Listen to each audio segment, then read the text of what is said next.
ছাত্র জনতার অভ্যুত্থানে ক্ষমতাচ্যুত প্রধানমন্ত্রী শেখ হাসিনার ছেলে সজীব অজের জয়ের যুক্তরাষ্ট্রের ভার্জিনিয়ায় দুইটি বাড়ির সন্ধান পেয়েছে দুর্নীতি দমন কমিশন দুদক। বাড়ি দুটির মূল্য বাংলাদেশি টাকায় 53 কোটি টাকার বেশি। এগুলো 2024 সালের 6 জুলাই ও 2014 সালের 5 মে কেনা হয়েছিল। দুদক সূত্রে জানা গেছে, বাংলাদেশের আয়কর নথিতে শেখ হাসিনার তথ্য ও যোগাযোগ প্রযুক্তি বিষয়ক উপদেষ্টা সজীব ওয়াজেদ জয় এসব বাড়ির তথ্য দেননি। বাড়ি দুটির সন্ধান পাওয়ার পর যাচাই বাছাই শেষে তা জব্দের উদ্যোগ নেওয়া হয়েছে। সূত্র আরও জানায়, দুদকের অনুসন্ধান দল ঠিকানা সহ সুনির্দিষ্ট তথ্য কমিশনে দাখিল করার পর কমিশন থেকে অনুমোদন দেওয়া হয়। আদালতের আদেশ পেলে আইনি প্রক্রিয়া অনুসরণ করে যুক্তরাষ্ট্রের আদালতে তথ্য পৌঁছানো হবে, যার ভিত্তিতে যুক্তরাষ্ট্র সরকার বাড়িগুলো জব্দ করতে পারে।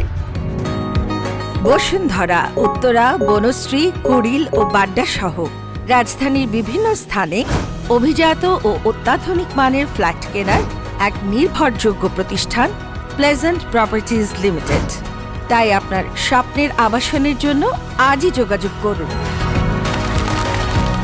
Pleasant properties limited, where destiny matches eventually.